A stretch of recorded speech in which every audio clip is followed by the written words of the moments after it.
Channel of Vadodara. Sankheda તાલુકાના પીપળસટ ગામ પાસેથી પસાર થતી ઓવરલોડ રેતી ભરેલી ટ્રકને ખાણ ખનીજ વિભાગે ઝડપી પાડી હતી. જીવાદોરી ગણાતી ઓરસંગ નદીમાં આવેલી લીઝમાં સવારથી જ રેતી ભરવા માટે આવતી ટ્રકો જોવા મળી રહી છે, જેમાં કેટલીક જગ્યાએ રેતી ઓવરલોડ પણ લીઝધારકો ભરી આપતા હોવાની ફરિયાદ લાંબા સમયથી ઉઠી રહી હતી. તેમજ હાલ રાત્રિના સમયે પંચેશ્વર તેમજ બહાદરપુર અને સંખેડા વિસ્તારમાં ટ્રેક્ટરો દ્વારા પણ રેતી ખનન કરી વેચાણ કરવામાં આવી રહ્યું છે અને અમુક ઇસમો ઝાડી ઝાખરામાં સ્ટોક કરી વહેલી સવારે મશીન દ્વારા રેતી ભરી રોયલ્ટી વગર ટ્રક પસાર કરી દેવાની ચર્ચાએ જોર પકડ્યું છે. ત્યારે ગઈકાલે સંખેડા તાલુકાના પીપળસટ પાસેથી છોટાઉદેપુર ખાણ ખનીજ ખાતાની ગોલા ગામડી ચેકપોસ્ટના કર્મચારી સંજયભાઈએ ઓવરલોડ રેતી ભરેલી ટ્રક ઝડપી લીધી હતી. આ ટ્રકમાં નિયત વજન કરતાં 3 ટન રેતી વધારે ભરાયેલી જોવા મળી હતી.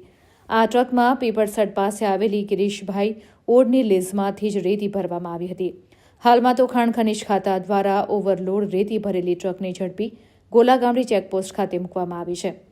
જોકે ટ્રકમાં ઓવરલોડ રેતી ભરી આપનાર લીઝદાર ગિરીશભાઈ ઓડની લીઝમાં પણ તપાસ હાથ ધરવામાં આવે તો ઘણા બધા ઊંડા ખાડા પાડીને ખોદકામ કરેલું જોવા મળે તેમ છે.